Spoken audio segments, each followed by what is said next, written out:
change that has happened came from the seeds of freedom that Marc said he would plant to overgrow the government, and that's why he was my hero, and why I'm so proud to be his wife, and every day inspired by him. And I'm so glad he's out of prison. So here we have Marc Emery, Prince of Pot.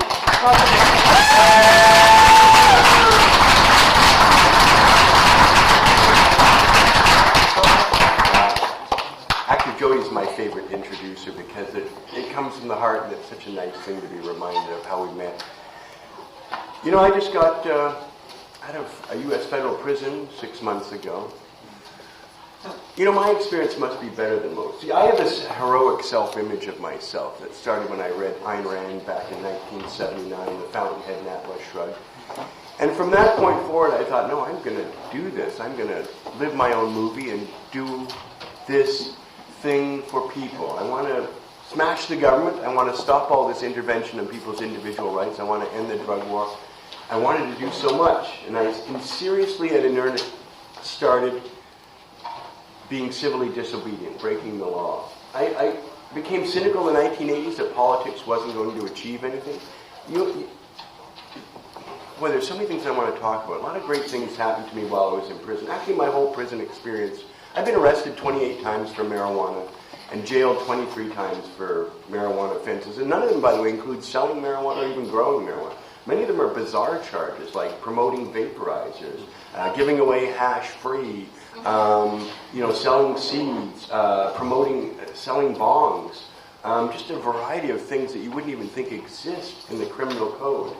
And I've spent 3 months in jail in Saskatoon for just passing one joint in 2004, after I lectured at a university.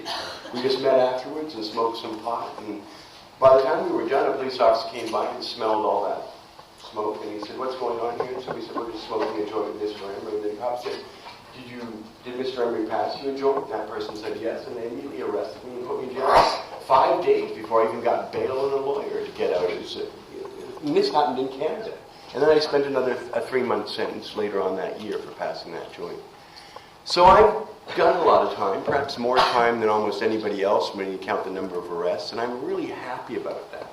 I was very proud to go to jail every one of those times, and I've been jailed in Calgary, Edmonton, Winnipeg, Saskatoon, Regina, Vancouver, Moncton, St. John's, and I've tried to get arrested on 52 occasions, so I've only been indulged on 28 of them. Right? I've tried to get arrested, and certainly in Toronto here, I smoked out Toronto Police Station on, I think it was June 19th, 2003, and several other Ontario cities. Certainly every province in Canada I've smoked out. I was in a near riot in Montreal when they arrested the head of the Quebec Cannabis Cup and took him away, and we marched down to the police station. That's the first time I encountered riot police with shields and hammers ready to crack our skulls if we broke their line, because we were being very loud and belligerent and demanding the return of this man. I went to Timmins when they tried to ban my magazine in 1999, and I stood up front of, as soon as they went around to all these stores and said, "This magazine's illegal, you can't sell a magazine about marijuana," and I'll get to that because we had this dark period in Canada. And I bought a half-page ad in the Timmins Daily paper, said I was going to be there giving out Cannabis Culture magazine. I'm going to be doing it right in front of the police station. I'm going to be doing it all day. And if they wanted to arrest me and prosecute my magazine, they were welcome to do so. And this is what I've always found out. Sometimes you just have to take the police and the politicians and the state up on the premise that they run the show. Because my contention to you is that you're going to run the show. I can run the show. We will run the show. And we will do it our way. And that includes going to jail. Anyway, we had a great party in front of the police station in Timmins that day. When I first got there was nobody around. I thought, oh, well, it's 10 o'clock in the morning. I had big stacks of my magazine. And as soon as I got dropped off by a taxi cab at that location, I saw hundreds of people come from behind buildings, behind poles, behind cars, out of cars. Nobody was there at first. They wanted to show their face, but once I was there, people came out, and we eventually had 300 people within 1 hour, and we smoked pot in front of the police station, had a big party, lots of magazines were given out, and I'm sure the Timmins police have regretted it ever since. Right? We didn't get arrested, we got away with what we wanted to do, and we proved to the public that we won't be intimidated. You can arrest us if you want. My big contention is, in the history of the cannabis movement, we've always gone to jail as victims. and instead of warriors. We should go to jail intentionally. We should go to jail purposefully, deliberately, and transparently, and explain to the public why we're doing that. And that's been my life so far. And I want to explain how it can still be done and why you should do it amongst the other opportunities that are available to you. You know, 4.5 years in federal prison was very sobering, but it was a wonderful time in my life, really, because everything I had fought for started to happen really dramatically while I was in prison. It was a nice, ironic contrast.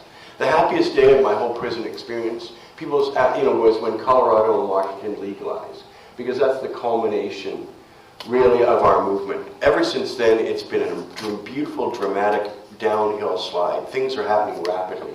We're really enjoying an intellectual wave that's going across the planet.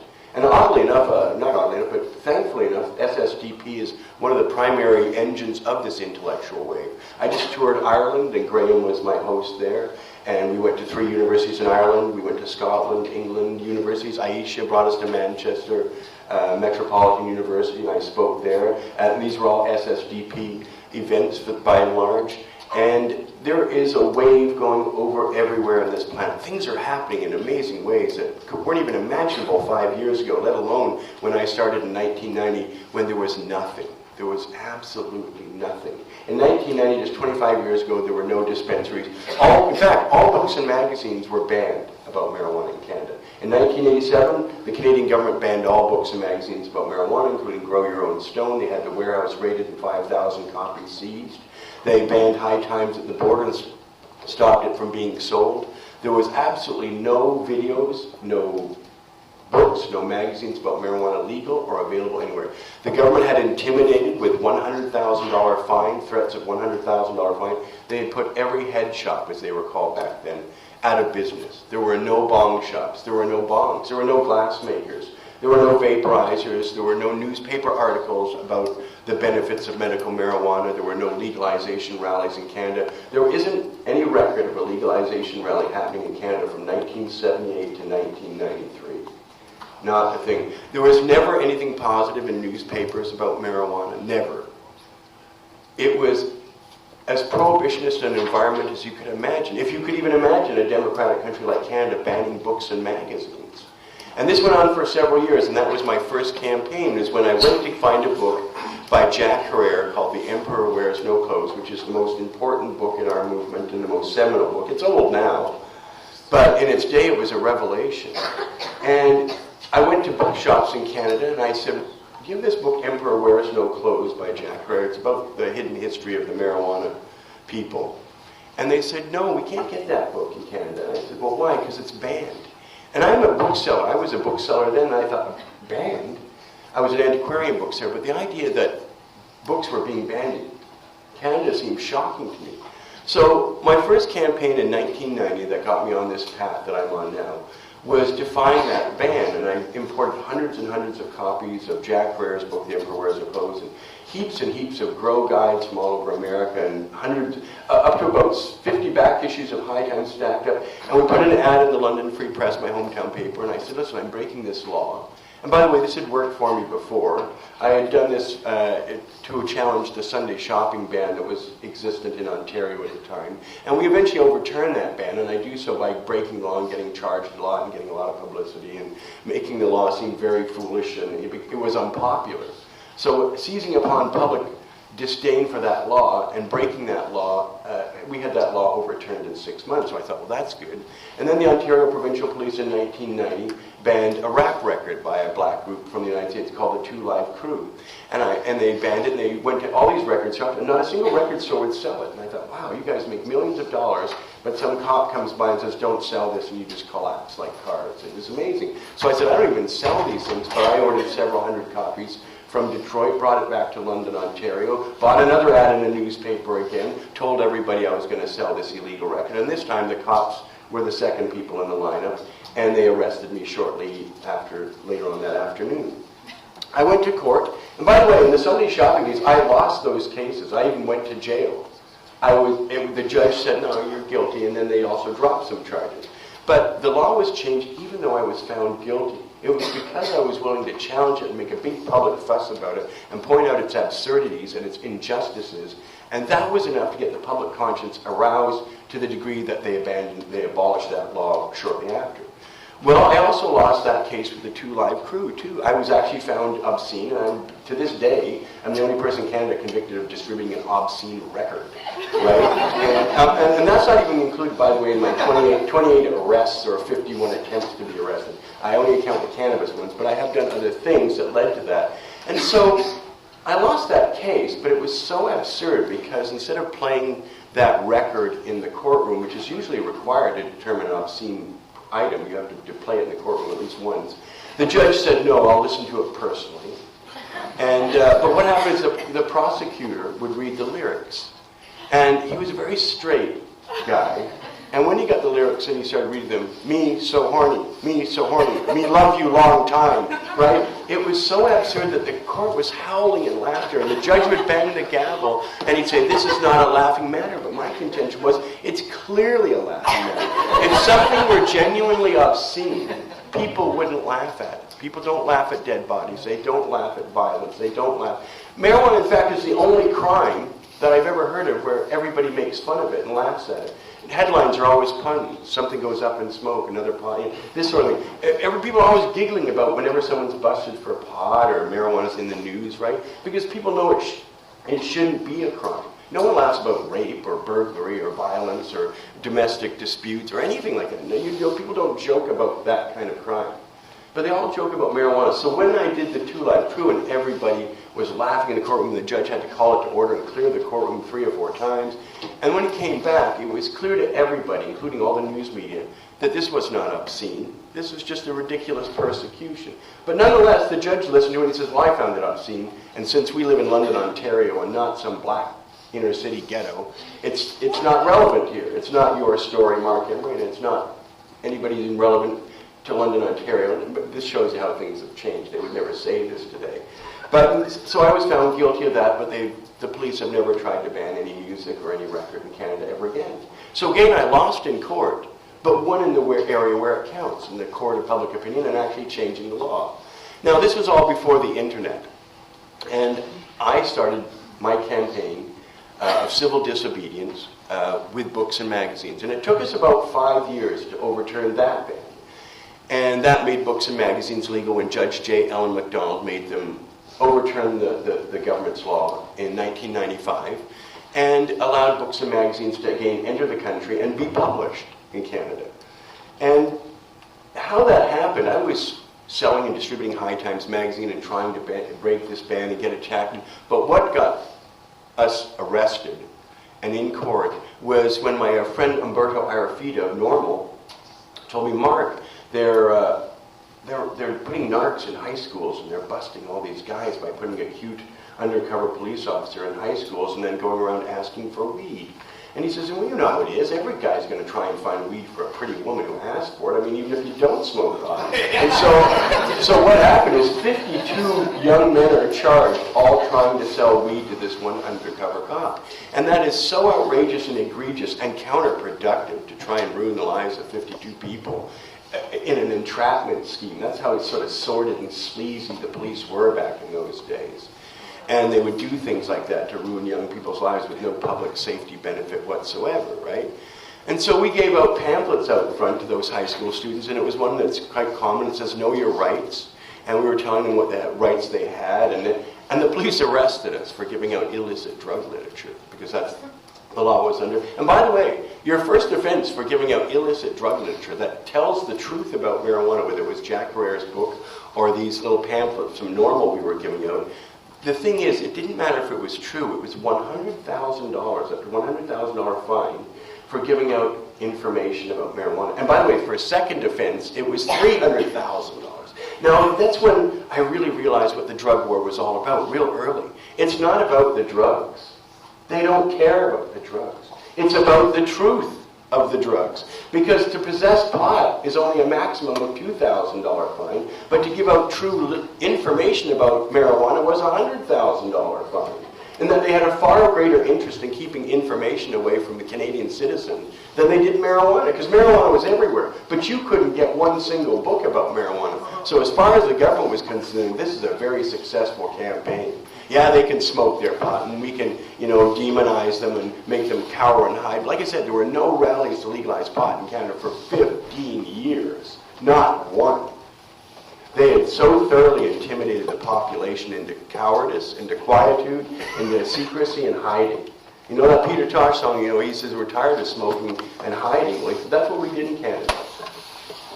So when we gave out that literature, got arrested, and Umberto went to court, and I used my seed money that I was developing at the time, and we got $10,000, and we made a constitutional challenge to that law based on that charge. And fortunately, it was overturned. And then we can do what we do now, which is give out all this information about marijuana. So it's wonderful to see that after 25 years, after breaking that ban, there is so much incredible information available out there. And that if you think about it, we live in a wonderful era of opportunity now because of all that information. Now, the internet has certainly helped beyond belief spread this information. When I first started campaigning, there was no internet. But when it came along, we knew it was going to be a big thing. But my plan started to evolve. In the early 90s, I thought, well, we don't have anything. There's nothing. We don't meet anywhere. We don't have any political representation. Not a single politician in 1990 in the United States or Canada advocated legalization or decriminalization. There wasn't a single politician anywhere that was doing that. And I thought, well, how do we recreate a society for ourselves in this environment? So I came up with a number of things that I began to pursue. First of all, we need books and magazines, and lots of them being published and distributed and written. And the secondly is we need a political representation. We need groups. We need to run for office. We need to participate in every public political debate that there is. We need to be aggressive. We also need lots of money. And where do we get that money? George Soros wasn't around. In fact, nobody was around. There was nobody who was giving out money to any of this thing. It's really, you would have to be pretty old to remember how bad it really was in this country and in the United States, but especially in Canada. In the United States, they never banned books and magazines about marijuana, though they did try and hound High Times out of business frequently and often and dangerously so. But I thought we need to have money. How do we get that money? Because we need to do a lot of things. We need to build an infrastructure of businesses across Canada that are all making money.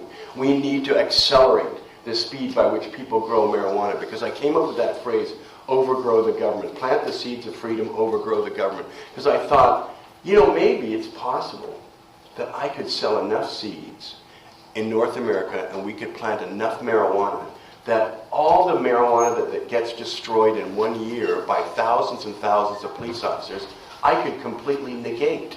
I thought one person could possibly negate the work of thousands of police officers. If I grew more pot than they destroyed, then that would prove that I have power far beyond what the police have and far beyond what any politician has, and that we can recreate reality to suit our vision if we just go ahead and do it and don't worry about what happens, right? Things will happen. I got arrested frequently and often throughout the 1990s. I was raided 4 times for selling seeds, once in 1996, again in 1997, and 1998 twice. They seized over $1 million in assets of my businesses at the time and took them away, and then sometimes didn't even charge me, but sometimes would charge me with very strange, obscure offenses.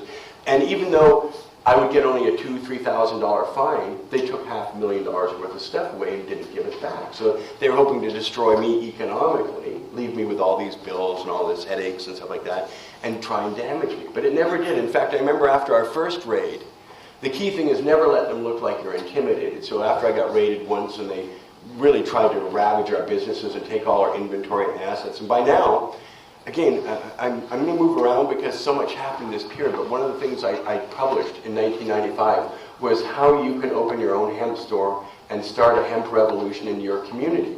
Because the one thing I wanted to tell people over and over, go into business, make products, make bombs, make pipes, open a store, start a magazine, write a grow book, start selling grow equipment.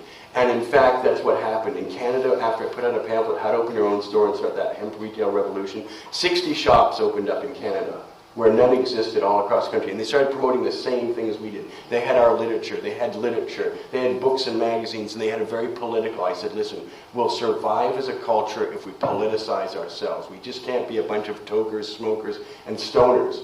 We've got to be advocates, we've got to be politicians, we've got to be business people, we've got to get the respect of our community, and that has to be done in a sophisticated manner. So the first thing we need to do is open up shops all across Canada, distributing seeds, distributing bongs, pipes, books, magazines, political literature, helping organize rallies in that community, and that's what quickly happened. And then, once we had infrastructure of stores all across the country, once we had books and magazines going on, there became lots of them, and we were importing them, and then we formed groups to lobby in action. We formed the Canadian Marijuana Party in the year 2000 and the BC Marijuana Party in the year 2001. We ran candidates in every riding. We did surprisingly well. We got 3.4% of the vote. We were at all the all-candidates meetings. We made marijuana an issue in every riding, at every candidates meeting, and I spent $160,000 on that campaign alone with the money I was raising from the sale of seeds. I sold seeds from 1995 to 2005, and I sold about 4 million of them, and I charged a lot of money for them. I even told people I'm charging more than anybody else, because unlike anybody else, I'm giving all that money away, and I need you a lot. also had medical packs you did give. You had a lot of charity seeds too. I just want to remind you. Oh, okay, yeah, that's true. And, well, it's true. going over all the things it takes time too, because I did, in fact, I financed the court case that made books and magazines legal. And then when medical marijuana came up in 1999, a friend of mine, Terry Parker, needed money to go to court to challenge the fact that there was no medical program in Canada. And we paid $25,000 for my seed sales to pay for the lawyer to go to court, which was ultimately very successful and established the exemption program.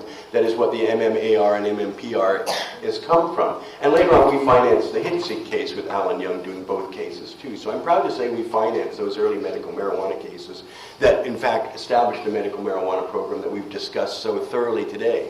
And again, one of those wonderful things is how far medical marijuana has advanced in 16 years. If you told me in 1999, when Terry Parker went to court and I was giving Alan Young the money to pay for that case, that we would have 60 dispensaries in Vancouver, that we would have mail-order marijuana businesses all across the country, that people, that 30,000 people had exemptions or permits, and it was going to go up to 500,000 soon, and that there were going to be licensed providers with acres and acres of weed growing in these buildings, and that we were going to have this sort of mega industry developing all within 16 years. I would have thought that's fantastic. That is sort of utterly amazing progress, right? And we have made stupendous, amazing progress. We're on the threshold of our final accomplishments, I think, in this country. I think everything is going to change substantially in the next 2 or 3 years. I think everything I visualize is going to happen in even greater realism and greater color than I could have possibly imagined. So after the medical marijuana cases, after establishing political parties like the BC Marijuana Party, other political parties started taking our point of view and speaking up. When we spent $160,000 on 79 candidates in British Columbia in 2001, people took notice. We had a cannabis that went all across the province with the leader of the party, which was the mayor of Grand Forks, BC, Brian Taylor, who I saw just the other day. He has since served 4 terms of mayor too, so it wasn't unpopular for him to be leader of the BC Marijuana Party. And that cannabis went all over the province. That's where Jody first got involved with our politics. And on that cannabis, by the way, was Richard Nixon's campaign bus and Ronald Reagan's campaign bus, and that fellow now lives in Canada, and he owned the bus, and he was the driver for Nixon and Reagan, and inside the bus is a plaque from the DEA commending Ronald Reagan on all his achievements in the drug war. And that was his 1984 campaign. So here we are, 17 years later, now Ronald Reagan's DEA-approved bus is now the cannabis, and we're smoking our asses off, touring the province, visiting people, right, and spreading the word. And all the news media thought that was just the most wonderful irony. 90% of the stories always talked about, this is Ronald Reagan's DEA drug bus, and now it's the cannabis, the BC Marijuana Party's cannabis, right? So we would have fun as well as spread the message as well. And then once we did that, I started getting more aggressive. I went across Canada and smoked out police stations in every province, trying to establish that in 2003 there was no marijuana law. The courts had suspended it. But nobody knew that, and the police weren't stopping charging people. So I had to go across the country and have a bong or a big 1 ounce joint in front of police stations in every province and several 18 to 20 cities, and Parliament too. And I smoked out, and in many cases I got arrested. But my idea was to go to court, have them charge me, of course they did, and go to court and establish that there was no marijuana law, and that not only should I be released, but you should stop charging people. Right? I needed a judge to make a declaration like that, because a judge had made a declaration in British Columbia, Ontario, Prince Edward Island, and Nova Scotia that there was no longer any marijuana law in effect.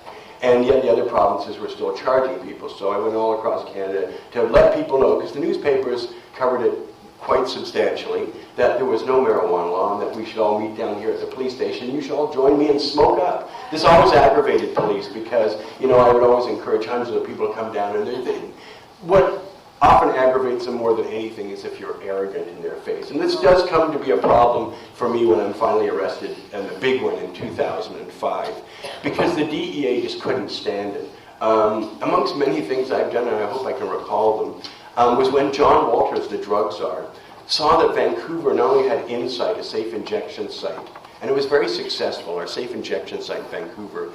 The number of overdoses in around 1996 was about 400 people died of overdoses in Vancouver. It's just a fantastic number.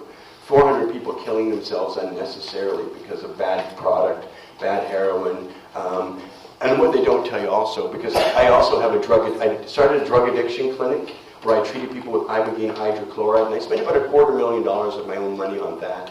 And that went from 2002 to 2004. And that's when I learned an awful lot about drug addiction and the nature of drug addiction. And I just got off from that thought. Went right back into my old clinic. Colorado, money, things you did in Colorado. No, I don't know. I'm just... John Walters. Yes, thank you. Great story. Yes. Well, John Walters comes to Vancouver. He wants to stop the safe injection site, of which John had a great hand in getting to happen in Vancouver. And it's very strange, because it's $500 for a table of 8 at the Board of Trade to hear John Walters. And I really wonder, who wants to pay money to hear John Walters? It seems very odd to me. But we bought a table for 8 people for $500, and it was smack right in front of them. And then we saw that the police had brought 6 tables for $500, and that there was 2 tables of politicians, including the mayor that ran me out of town and had me charged 4 times and swore to the New York Times I would be toast, right? Well, he had changed his mind over that period of time and became an legalization advocate. He's since become my friend too. And that's odd. Well, I have a lot of stories of people who busted me, prosecuted me, swore that I would never survive Vancouver, are all advocating legalization now, including my former prosecutor, John McKay, who prosecuted me in the United States. He later is relieved of his duties as district attorney, and he becomes a legalization advocate, and later does press conferences with my wife Jody in the legalization of Washington's proposition, Amendment 502, which legalized marijuana there. And I'm proud to say that Jody and I were the only civilian activists endorsers on their website in their whole campaign to legalize marijuana in Washington. Ironically, there were no American activists on there, just 2 Canadian ones. That shows you at least the respect they had, but it was all very, very ironic that I'm an endorser of a law written by the guy who prosecuted me, and I'm in jail at the time my name is on that website.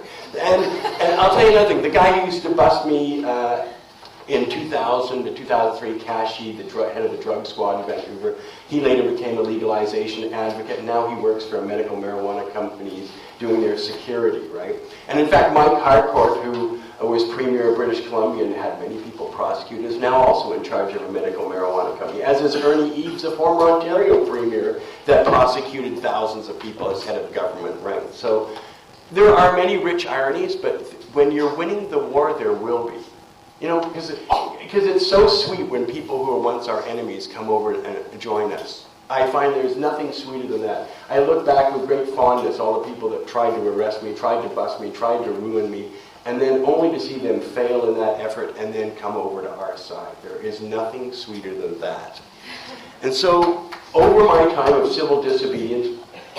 John Walters. Yes, John Walters. Yeah. I'm glad you guys all bring this in. So I met this I'm at the John Walters dinner, and actually I can't believe we got through. He has 75 men in black, all look identical, circle the ring. I've never seen a security cordon like that. Even Prime Minister Harper only has 20 people, and Chrétien used to only have 4 or 5 security agents with him. The President of the United States, I don't think, has 75 guys in the immediate vicinity. But he had 75 people lining that wall. Believe me, every eye was on us, because we were only like 5 feet from him or 10 feet from him, very close. And so he started his speech, and it was the worst crock of bullshit you could ever imagine. It was just terrible. He was going to say that, we were enabling people, we were ruining people, we were creating, it was like Sodom and Gomorrah, that we would allow addicted people to get clean needles and a safe place to inject drugs. And he went on at quite some length about that. And then he got to marijuana, how that Vancouver was becoming this permissive city that was allowing marijuana. And if we allowed it, if Vancouver allowed it, it would proliferate and it would be going everywhere. And then, this had to be stopped. And it was really weird that some American presidential advisor, a drug czar, was coming to Canada to lecture Canadians. And his underlying threat was, if you follow through on this, we will stop your products at the border. Like, I'd never heard such, really obvious threats. They probably exist in diplomatic circles and politics throughout the world. But for a guy to say, if you legalize marijuana or even decriminalize it, we will hold up all your traffic at the border, we will go through it, we will make your life miserable. So throughout the whole speech, we were going bullshit, lies, propaganda, bullshit. And so finally he melted down. He just turned beet red, and he turned to us. He says, I don't know who you are, but I'm a public... Anyway, but then he realized it's ruined. Because all the footage that was recorded had us going bullshit, lies, propaganda, bullshit, lies, propaganda. And the 6 tables of cops were just seething, right? And the media was recording it all. So all in the news last night, it was just all us. The drug czar's whole message was destroyed. He was humiliated. And 3 days later, they opened an investigation about me that culminates in my arrest 2.5 years later. So there's a price to pay for everything, and that was the price I paid. Because 3 days later, he gets destroyed in the media. The 2 mayors that are there, Larry Campbell and Philip Owen, the outgoing mayor and the incoming mayor, call him an idiot on TV. The man's an idiot. He doesn't know what he's talking about. And when he heard that he'd even lost the politicians as well as these people constantly rhubarbing his whole speech, and then it was a total failure, he was so infuriated. And so 3 days later, an investigation is opened on me, and it takes them 2.5 years, and they spend millions and millions and millions of dollars to finally prosecute me. They have used hundreds of people. At the Ministry of Justice in Canada here, they had a whole bunch of people, the Canadian Prosecutorial Service, Vancouver Police Department.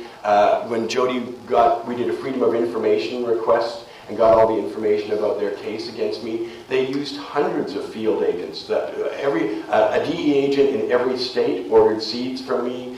They would come and buy seeds from me. They were involved with immigration and customs, DEA, FBI. It was just like the most staggeringly huge investigation. When somebody's pissed off at the White House, they can make things happen, I guess. So anyway, in 2005, and while I'm giving a speech to a medical marijuana rally in Lawrencetown, Nova Scotia, I get arrested by the RCMP, and there's a lone American person in a uniform watching the whole thing, and he's the DEA agent in charge of the operation, and the RCMP are being his lackeys and arresting me. And I remember how everything looked in slow motion to me when because being arrested, I wasn't unfamiliar. But when I read the indictment, Marc Emery, a.k.a. Prince of Pot, I always thought, really? They do that? But that was just in the movies, right? Marc Emery, you are wanted for extradition to the United States. And I thought, oh, shit. Right? Because I never thought that would happen, actually. I thought I would go to jail a lot. But I thought if I did something in Canada, you'd think I would be charged by Canadian authorities. Because it is theoretically illegal to export seeds, but not only has no seed vendor in Canada really ever been charged, but they've certainly never been jailed, and they've certainly never been extradited to the United States before. So I remember seeing that. I thought, well, I'm really in big trouble now, and now it gets really serious. Now the battle is really on, because they're playing for keeps. And sure enough, when I finally talked to my lawyer, he says, Mark, they want 28 to 40 years. He said, actually, you qualify for the death penalty. Because if you sell more than 60,000 plants or 60,000 kilos, of which your seed count is in the millions, would easily take you well over 60,000 plants if every seed's counted as a plant, which is how it's actually done in the United States. And he said, so, they won't extradite if there's a death penalty, so they're not looking for the death penalty. But they want 28 to 40 years. I said, wow. Man, that's like, I'm never going to get out of prison that way. He said, well, here, I'll tell you one thing, though. He said, the United States always gets people when they extradite them. Nobody wants to argue with the United States, and the judges won't argue with them because they think, oh, the United States is a democracy. And so, we have a cooperative agreement. He said if it was a dictatorship or something like Thailand or China or something, then you could probably not get extradited. He said, but you're going to get extradited. He said, but my job will be to delay it as long as possible to get you the best deal possible. He said, and I'm really good at that. He said, the DEA were on television saying, you'll be there in 6 months. You won't be there in 6 months. You'll be there in years and years and years. So he says, we've got that to our favor, but but you're still facing a very serious situation. So eventually it comes down to 10 years. And I have 2 co-accused too, and they want 10 years for them and 28 to 40 years for me. So we delay, we do whatever we can not to get extradited to the United States. And eventually a deal comes back. They say, okay, we'll let you have 10 years, and we'll give your co-accused probation. And you can serve the 10 years in Canada if the Canadian Prosecutorial Service would agree. Now, at this time, it's a conservative government, and they refuse. They say, no, we're not cooperating at all.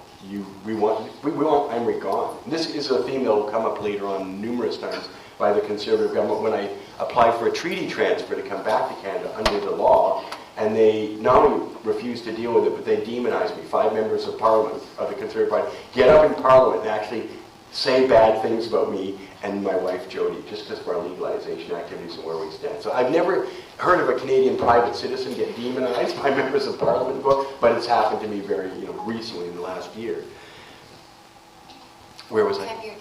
10 years. So I got offered... To be served in Canada. Yeah, to be served in Canada, but the Conservative Party didn't agree to that, so now we're back to that. So eventually, if it comes back to me, listen, we'll give you 5 years, right?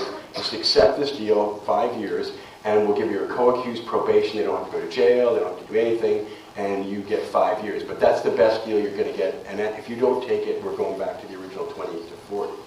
And sure enough, when I go to the United States, and I'm in court, they say, Your Honor, Mr. Emery is responsible for producing more marijuana than anybody ever bought before the U.S. criminal justice system. And in my heart, I'm going, yeah, let's hope it's true. Let's hope it's true. But then the other part of me says, but Your Honor, this should produce the most onerous sentence that this court can impose, right? Now, I'd already agreed to the 5 years, so I knew it wasn't going to be, but they sure made me scared when they rattled off. Mr. Emery produced 3 million seeds to the United States, 3 million seeds to the United States, of which at least 500,000 would have been female, which would have produced, and then they started rattling off several tons of marijuana, and producing several tons of marijuana to this day, since cuttings can be taken, Your Honor, and several tons of marijuana is being produced right now because of Mr. Emery's activity. So the conspiracy that we are charging him with continues, right? So they're trying to make the case, and I thought 3 million seeds.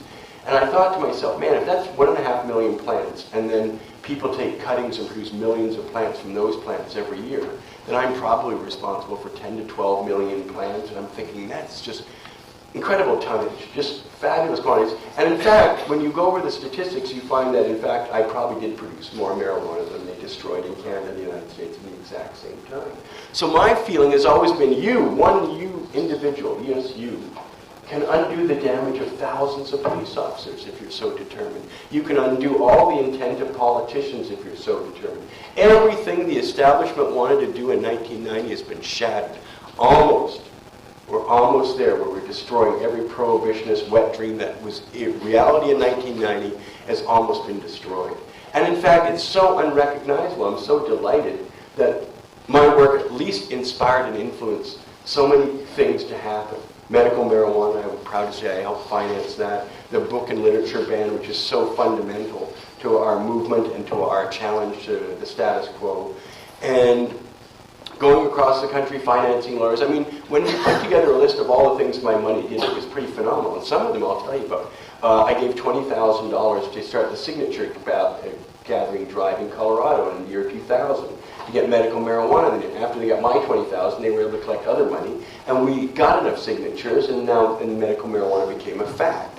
So I thought it was really wonderful that I was getting money selling seeds, which was illegal. People would send me money, and then I would give it away to fuck shit up all over the world. I gave money to the Israeli marijuana, the Green Leaf Party for their election campaign in 2000. I bought half-page ads in New Zealand in 1999 to advocate that people vote for the legalized cannabis party in their election. And then I paid for the signature ballot gathering drive in Washington, D.C. in 1998 that made medical marijuana legal in Washington, D.C., although it wasn't permitted to become law until 2010 with the withdrawal of the Barr Amendment. We extensively gave money to Colorado for their signature gathering campaign. That medical marijuana law became reality. We also financed $20,000 to Arizona, and they passed too, but that got overturned because their law required doctors to give up prescriptions, and as doctors are federally regulated in the United States, that law was never allowed to come into fruition. We also gave money for ballot initiative campaigns in Alaska in 2002 and 2004, and finally, in 2014, they finally legalized marijuana there. But so the money that people sent me for seeds, because I said, plant the seeds of freedom, let's overgrow the government, right? And that was in totality. Let us destroy the prohibition from every possible way. At the ballot box, on the landscape growing marijuana, in political activity, in magazines and books, and everything has come to pass. We are flooded with books and magazines. In fact, if I were going to, when I explain to you what I hope young people will do as activists in the next part of what I might talk, is that you don't start another website. Don't write another book. We don't need any more movies about marijuana either. There are hundreds and hundreds of wonderful books that have been published in the last 5 years about how the drug war is a colossal failure. We've got lots of great movies telling how the drug war is a colossal failure. We've got endless number of websites. We have saturated, at this point, there's almost nobody left to convince. So the real final frontier is not really convincing people. I think it's just brazenly breaking the law, transparently and openly, and daring them to put you in jail. You see, because that's a very different dynamic than growing pot in some house surreptitiously, secretively, and doing nothing, and then getting arrested and going to jail. And that doesn't help anybody. In fact, I really don't even necessarily have sympathy for people who are simply growing weed for money, and they get arrested. The reason you're getting that money is because it's illegal. So the price you pay, if you're going to profit by prohibition, is that someday you may be called to account. I think we should be going to jail as warriors, not as victims of prohibition laws.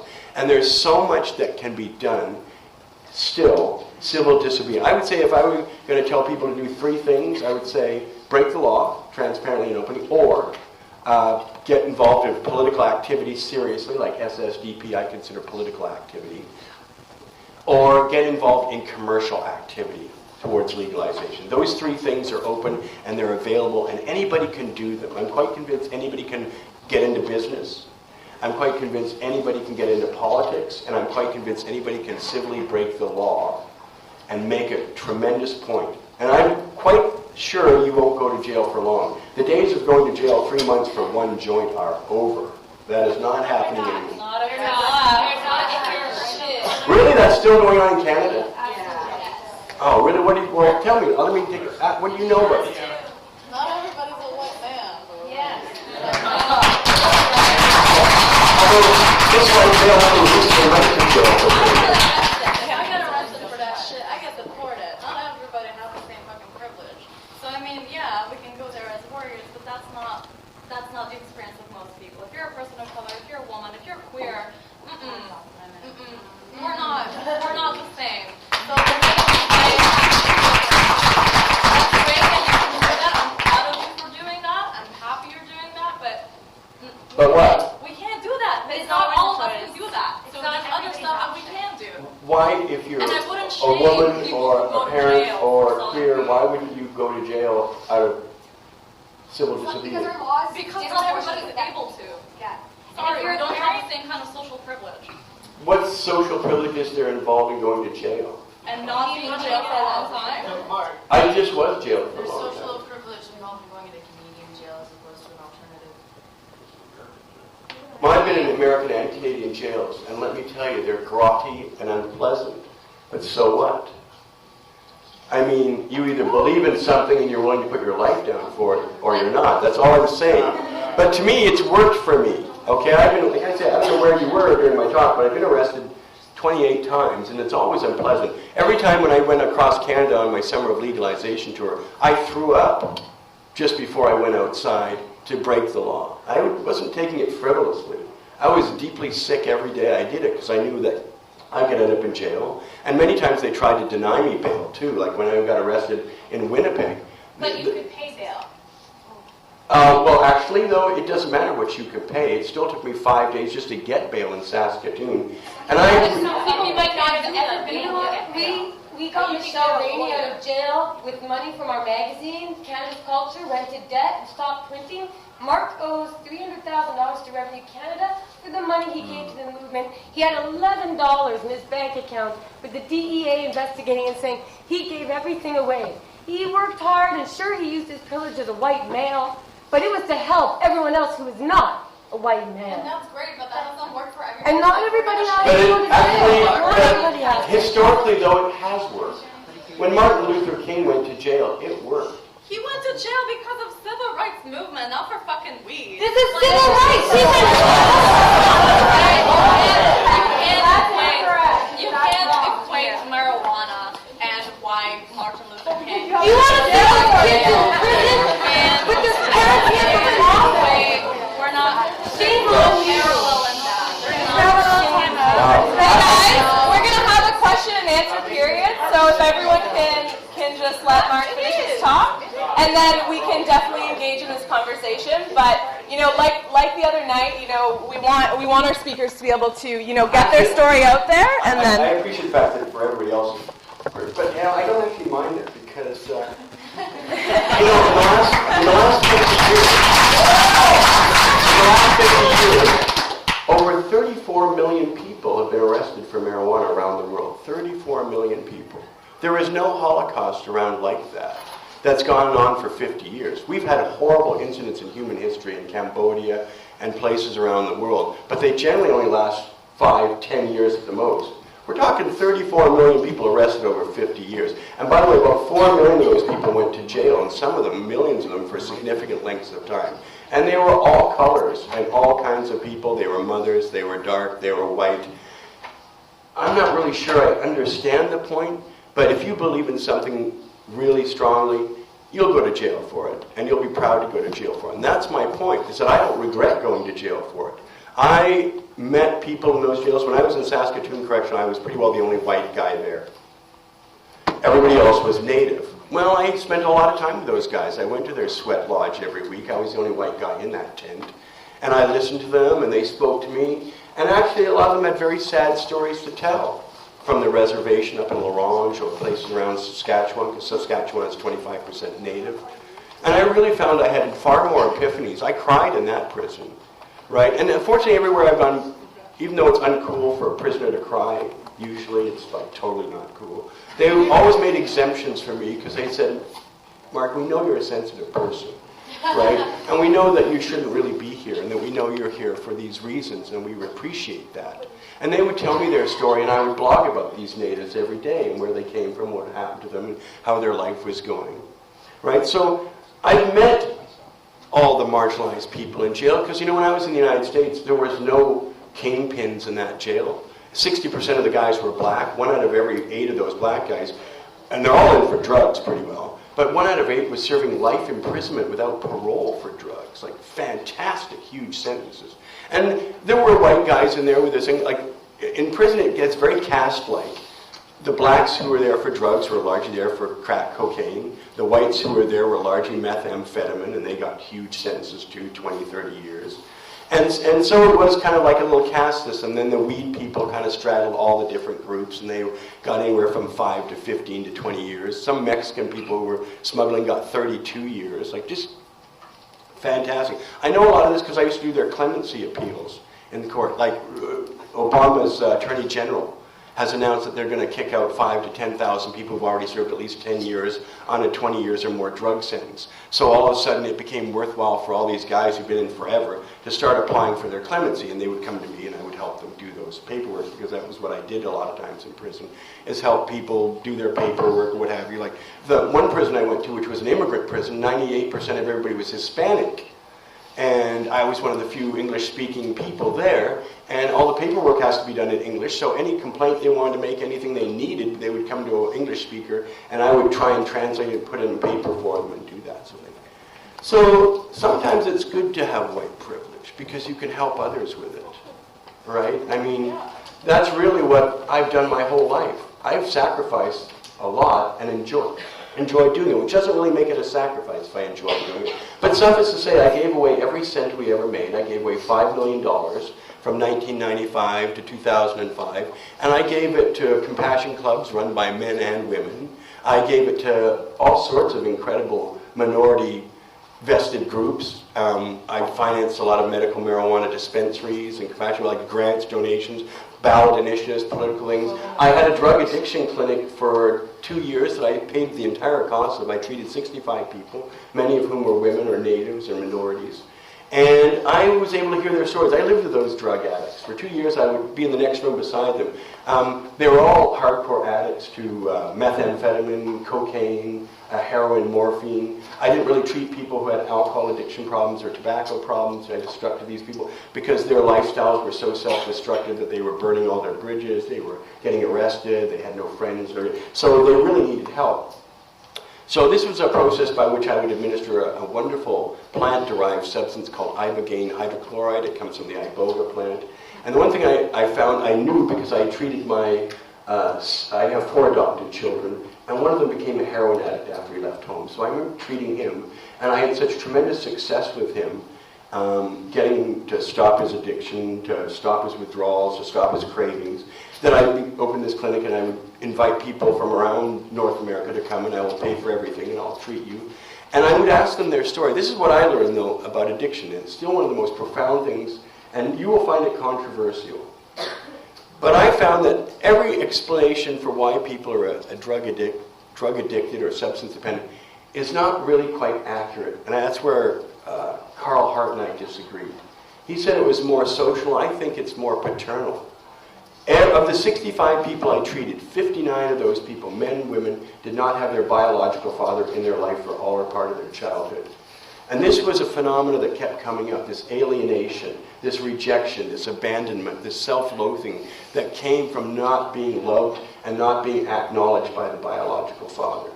And I wouldn't prompt that of them. I'd say, well, when we first met, I'd say, well, tell me where you grew up. And they'd say, oh, I grew up in Poughkeepsie, New York, or I grew up in Canton, Ohio. And then I'd say, well, tell me what life was like with your mom and dad. And the first sentence was almost always something on a variety of, I never knew my father. He was never home, or my parents divorced when I was 2, or he was in the military, or he died, or he hated me and just ran off. All these different things. But even adopted children said, yeah, my adopted parents were wonderful. But I've always had this sense of rejection and alienation inside me. And what happens when they're like that, and it was a very common story, is that they hang out when they're teenagers with other angry teenagers who are also similarly rejected. And their negative energy begins to spread to each other, right? And so they do bad things. They get involved in harder drugs to deal with the pain of rejection, of self-loathing, of all their confusion. And they go into a spiral that's hard to get out of. And the next thing you know, they're in very big trouble. I actually, and you find this controversial, I have rarely ever met people who are substance dependent, who had 2 loving parents who were always there at home in their lives. So to all the men out there, I would say this: don't underestimate the power of your paternity or the lack of it. If you are not there, you are going to fuck those kids up.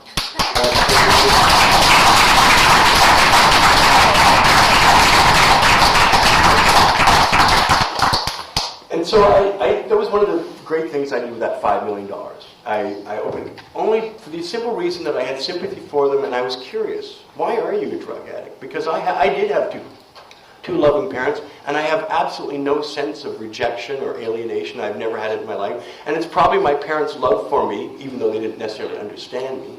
And we didn't grow up with any money, but they loved me so much that when I was in jail all those times, whether it was for 5 years or 3 months or overnight or 7 weeks, I felt quite serene that I had been loved. My parents have since passed away, and they didn't see a lot of this stuff. But I was loved, and I was regarded as important, and I was acknowledged, and I carried that warmth around with me everywhere I went in jail.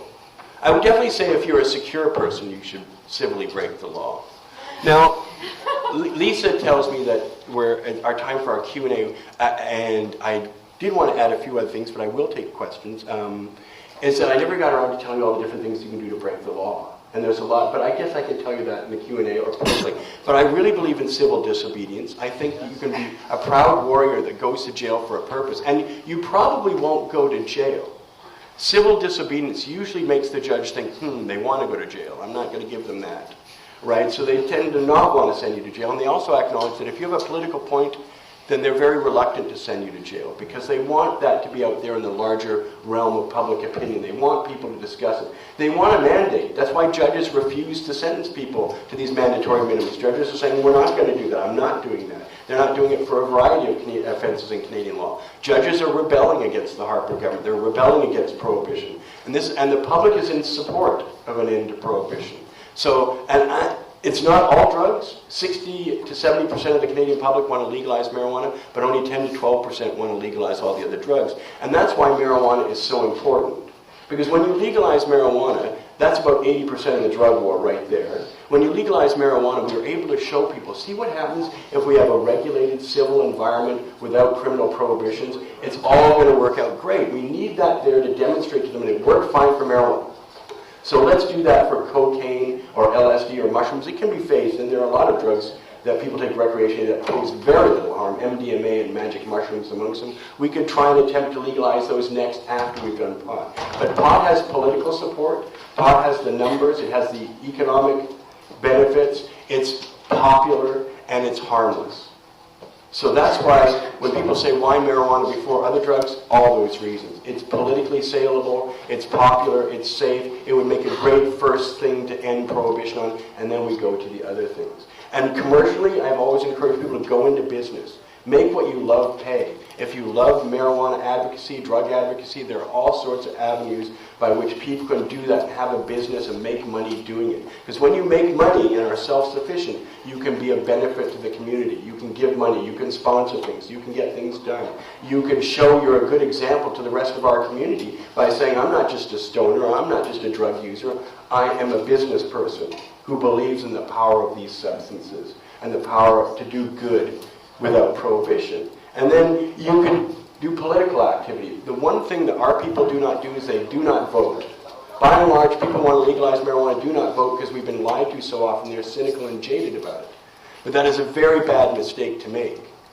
You should be involved in politics no matter how filthy, dirty, and frustrating it is. Because it's a matter of self-preservation, self-identity, and I would say don't form a group, and like when we did BC Marijuana Party in 2001, it was because nobody else was speaking. But now they're all speaking. So I recommend that people all here join a political party that you feel most comfortable with and agitate to legalize marijuana. And I'm including the Conservative Party, the NDP, and the Green Party and the Liberal Party already believe in full legalization. Unfortunately, to some degree, the Canadian Association of Mental Health model is the one that Trudeau is interested in, but we'll have to lobby him and change his mind. And that's what it's all about. We've got an audience that wants to hear from us. Politicians are all about drug policy these days. So the first thing you should do is contact your member of parliament and sit down and have a meeting with them. 99% of the people here have never done that, right? And that's fundamental to just simple things, right? Write a letter to your member of parliament and ask for a response back. And make it a gentle thing. Have you considered alternatives to prohibition? Something where he can rant and rave if he wants, but just leave it open to him. I'm a voter in your district, and I'm concerned about the effect prohibition policy is having on our young people and on our courts and all this. Can you tell me how you feel about it? Then you'll get his feelings without putting any burden on him, and then you can respond back to what he said. And then you can develop a dialogue where you can see him, and things like that are tremendously effective, and we don't do them. Our people just don't do them. Right? And so I would say please counter the lazy stoner but untrue stereotype and make sure you engage the political establishment at the municipal level and at the provincial level and federal level. And also I would say feel free to open a dispensary. In fact, you might even want to, and it's possible to open a safe injection site on your own, really. You could get corporate sponsorship, you could get people to pay for that, and you could open a safe injection and dare them. Dare them. You know, you hire a nurse with the money that you've raised, and the nurse is standing right there, and you announce you have a safe injection site. and then see what happens. It's not really illegal. We have lounges where people consume cannabis all day long. And I'm not doing anything illegal because they're possessing it. But remember, it's not illegal to use drugs or smoke marijuana. It's illegal to possess those drugs. It's illegal to sell those drugs. But you can get high on those drugs. You can let other people get high on those drugs. You can let, and possession is a very tenuous thing. So you're not even breaking law by having a safe injection. My friend Dana wants to open a coca shop where he sells all things coca except the cocaine hydrochloride that's extracted from it. Because a lot of these plants have tremendous benefits in their raw form. Coca plants have wonderful effects on altitude sickness and all sorts of things. That is why they're used extensively in Bolivia and Paraguay and around the world. And ultimately, even shops dealing with opium, I think, would be quite suitable. And it may or may not be illegal to grow opium in Canada. We've had people getting charged with growing opium, but for the most part, opium grows wild all across British Columbia, and people don't get charged for it. So 3 different distinct opportunities for you to do. Civil disobedience, commercial activism, and political activism. And I would be glad to answer any of your questions.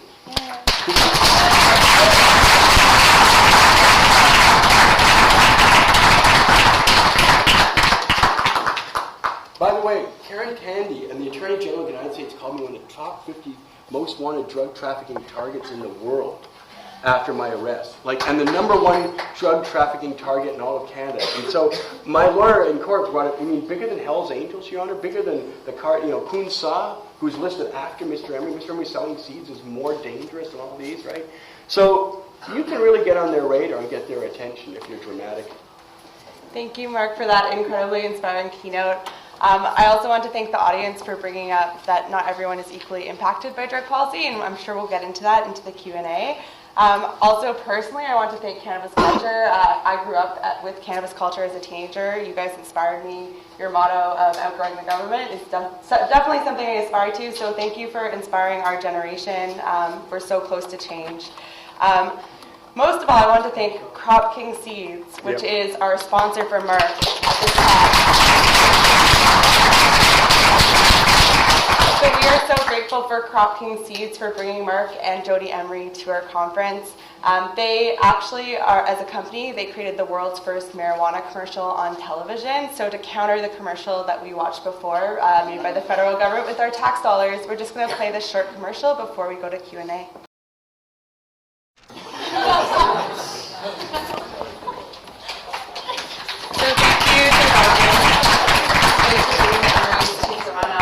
So I see we have lots of questions. We're going to start with Scott in the back. So Mark, I just want to say I have a lot of respect and admiration for you, and I think you've really forged the new ground in Canada and really pushed this fight and are a great activist. But I think it's a bit irresponsible and cavalier to counsel people on civil disobedience and taking it, just as such a way, open injection sites, break the law, do this. I think there are consequences. So I'm a lawyer. I'm not going to say don't engage in civil disobedience, but make sure you get some solid legal advice before you decide to go and open up your rogue safe injection site, or you decide to go get yourself arrested. Understand the consequences. We are in the middle of the drug war, so understand. Well, as a lawyer, what do you think of the consequences? What do you see as the consequences? I think travel restrictions. People, if they want to get, you want to go live in the United States, and that's the only place you're inhibited. You're only barred from the U.S. Oh, okay. Well, deportation. Never go there. Well, deportation. Well, I'm not suggesting non-citizens do it. That would be crazy. Yeah. If you want to go to law school, you want to become a lawyer. There's implications of having a criminal record for a drug offense. Yeah. So I'm not just but not many. I just traveled Europe completely unencumbered in 9 countries, and nobody asked about my 24. And civil disobedience was just one of the suggestions. He said to get politically active as well. Well, I agree. Look, I'm not saying don't. No, I appreciate your. I'm saying get some legal advice from Mark. You're not a lawyer, right? Get some legal advice before you go and do these things. That having been said, if you listen to lawyers, you won't do a lot of things. So here's the thing. If I knew how difficult some things were going to have been, I wouldn't have done them. So I'm grateful I didn't know.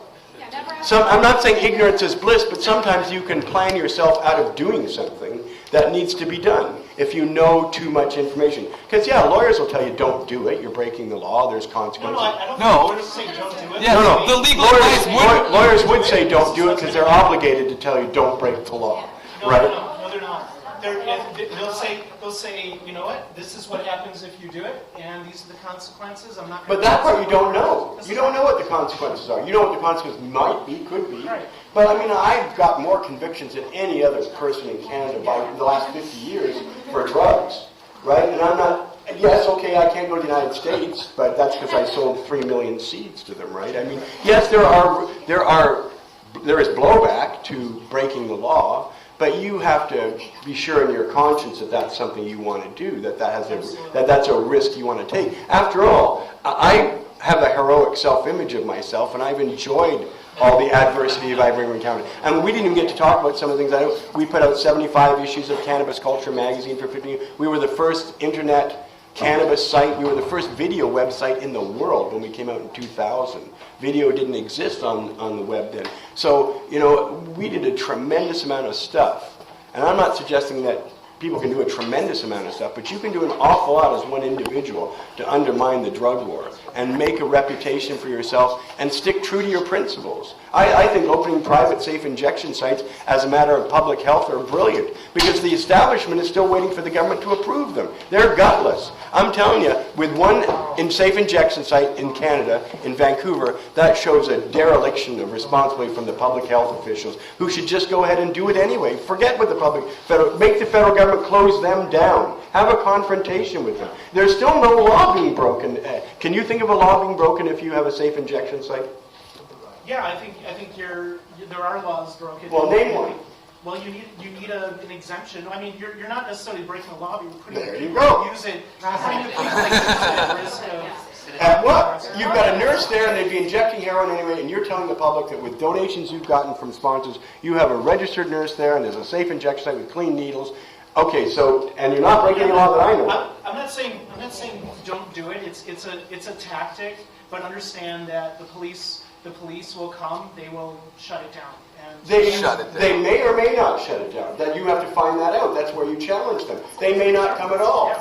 Okay, so we're going to take more questions, and there's actually 2 safe injection sites in Canada. That's really important to know. So Dr. Peters Center in Vancouver, Insight, Van started a legal one, but ended up closing it down to start a legal one. So you need to know the risks for sure. So I see some other hands. People, okay. So Gonzo, and then I'm going to go here, and then back up here, and then I'll get to you guys. Somebody's name is Gonzo? Yes, Gonzo, our new board member. Everyone give a hand to Gonzo.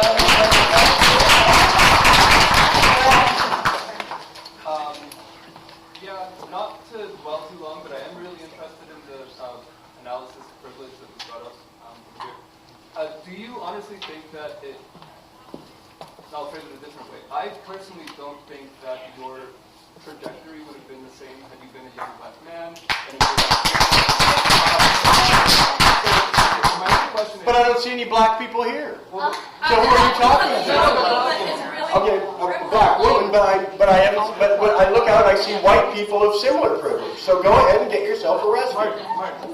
Okay, not all privilege is visible.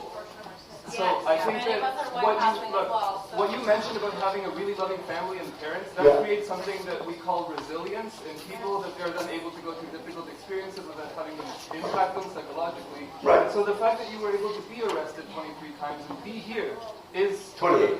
28. Sorry, but you see what? So I think solely that the maybe lashback that there was in the room was a desire for the recognition that not all of us, whether we look like we could or not, would be in a place to put Well, ourselves. you could also be rationalizing cowardice too. Exactly. I mean, if you want to invent reasons why you shouldn't do something, stop it. Right? You can talk yourself out of anything if you want, right? But I don't look at life like that. I look at life as a series of things that need to be done in my lifetime, and I'm going to do them no matter what the consequences. Remember, I was looking at 28 to 40 years, and that still would have never made me regret it if I was in jail to this day, because progress is happening that I want, that I regard more important than my own freedom. So if you've got a goal, and you really want to achieve that goal, and it's a goal that involves justice and equality and fairness and then you're going to do that. You're not going to worry about whether you're a black male. By the way, I have some criticisms about some black males because, you know, when you look at these rooms, there's very few black people here, and there are very few black people. For them. No, I've analyzed this. There are black people don't show up to rallies. They don't show up. Okay. We're not going to... Fucking Jane Finch showed up to 420. Yeah. Guys, I just want to take a pause there. You don't all have the privilege to be in this space and to be out as drug users. Exactly. Black men in Toronto, just from walking down the street, are stopped by the police and framed. But my point would be, where are they then? Where are they not protesting? It's not safe. They're in jail. Well, to me, you're enabling them by making excuses. People, if they're upset, get out there. We want to end in a safe space, so I'm going to get everyone to just sit down first. I'm going to take your comment. I'm going to take your comment. We're going to sit down, take a deep breath together, and then we're going to take 2 more comments. Marc is going to give his closing statement, and we have a few announcements. But I just want to acknowledge it is Black History Month this month in February, or it was last month, and there are more black men in prison in the United States than there were black men in slavery, and that largely has to do with the war on drugs. So we need to make this a civil rights issue. And I don't want to take time away from Marc. I respect all the work you've done, but I think it's really important that the movement is rooted in civil rights and anti-oppression. So I'm going to take 2 more comments before we close, and I just want to say I respect you, Marc. Oh, yeah. So we need to have this conversation. So at the back. Well, I definitely do respect the act that you did to break down the barriers. Can we listen out? Around marijuana, right? I definitely do appreciate that because that has helped all of us be educated a lot more, right? And it has. You gave us a tool to use basically with it, right? But with that, there's not enough information on both sides of this issue, and this is what's going to be coming up. Your point where there's 34, I think it was 34 million people being affected by marijuana. Arrested. Right? They still got their lives back after. You compared that to the Really? civil You're rights sure of movement. that? Excuse me, hold on 1 second, right? So you compared that to the civil rights movement with over 100 million men and women died for that movement, and to this day do not have life, right? 100 million women died for what? Men and women? Civil rights. For civil rights. 100 million? Yes. You better. But that's a third of the population of the United States. When did they die? So we're just going to take 2 more comments before You we need have a to lighten response. yourself a little bit more with those social impacts because those really do create a lot more in society. But what does one have to do? Like, Okay, so we're not going to cross that. We are having a safe space. That was the comparison that you made throughout your keynote right now, right? That was the comparison that you did make. We just did have Black History Month, and that did have a significant impact on our society. So we need to acknowledge these 2 movements are extremely different as well. Yes, they're civil rights movements, but they're very different movements. Thank you for that, and I'd ask that everyone please quiet down, stop talking amongst yourselves. Let's give the last comment a voice, let's listen deeply, and Marc is going to respond. So just right over there, go ahead. I just wanted to say that I think with what you were trying to do initially was about educating people around how they could grow, how they could, fight back, and I think that's really great, and I think what we're trying to say is that we need to continue with that education around educate yourself before you do civil disobedience, right? Like that you need, just like you were trying to do with giving people a voice and information around how to grow seeds and where to get them and all of that, which I think was great, we need to continue this. We need to look at how people can educate themselves before they get arrested, so that if they do get arrested, they know what the steps are. And I think that was really great what you brought up about getting legal information, and I think that needs to be part of the conversation. And I'm not saying that everything that you've done should be discredited at all, but what I'm saying is that just that people need to figure out what it means to their own personal life to go do civil disobedience. And I get that for you and for lots of other people, including myself, who I do have white privilege, and I'm not trying to say that I don't, but I'm saying that there are people who don't have that privilege, and that they don't even necessarily have the privilege to educate themselves to connect with a lawyer. I think where people get a little bit upset or uncomfortable is when the suggestion is to just go out and do it. And the same thing about how people try to educate themselves around drugs and weed in particular, that the same information can be used to don't educate yourself, just go do it and figure it out, right? If we told that to people around like heroin, we just go do it and figure it out, that would be really irresponsible. But what we're trying to say is that there's policies. Educate yourself. Figure it out first before you start to low dose. All of this stuff, that's what we're trying to say is the same thing around before you go get arrested. Educate yourself. Get that information. And I'm not saying that you don't do that. I'm just saying that before you just tell people to go get arrested, figure it out later, maybe that needs to be taken a step back. Marc did forget to mention, a lot of people seem to think that Marc only focused on pot, but if you go look at Cannabis Culture magazine and the way I got involved in this, I was against marijuana, and then when I became a legalization advocate, I still wanted heroin users in jail, and then I learned that it was about prohibition as a policy being wrong, and that's why I believe all drugs need to be legal. But marijuana magazine, like Cannabis Culture, I changed when 9/11 happened because that's when I realized my friends who read Cannabis Culture were talking about heroin and the oil wars and the drug wars and how so much abuses are done by the government with the drug war, the heroin, Afghanistan. We all know this. And when Marc wrote Cannabis Culture magazine, he always had articles about legal defense. He ran HempBC's Legal Defense Center, where they provided legal defense to those who had none, free. Yeah. He paid for lawyers like Kirk Tusaw to go to law school in Canada, and Kirk is now going to the Supreme Court for edibles. Marc paid and advocated about legal education, and yes, knowing what you're getting into. Knowing what you're getting into, and that was always included, including his How to Open a Hemp Store. It said, have a lawyer, get a lawyer, you're going to probably need one. So he's not saying be stupid and reckless and go out there. And yes, he had the privilege to do so because he began as a young man in London, Ontario, known as a rebel, known for fighting for your right to go to a store on Sunday, your right to buy obscene music, your right to even park and not get fined, and all these, he'd go get quarters in machines. And Marc gave away, and he gave away knowledge, and a lot of people want to think he's all about just getting high and about the pot movement, but I can tell you, as a young person who wanted everything illegal and read Cannabis Culture magazine, I learned about the drug war, I learned about harm reduction, I learned about addiction, and I learned about all the other substances, because it is all under one umbrella, but pot legalization is going to get us there. So I just want to say Marc did advocate and help people legally, and doesn't recommend getting into major trouble, because I can tell you... Well, in 5 minutes, that part got truncated. And the hardships are tough. I cried in prison. I visited him in prison. I saw the little white children and black children crying when they went to see their parents in there for pot. This affects everybody, and for those who are in mass groups who have no voice, it's up to us who do have a voice, for whatever reason, to use it, and that's what Marc does.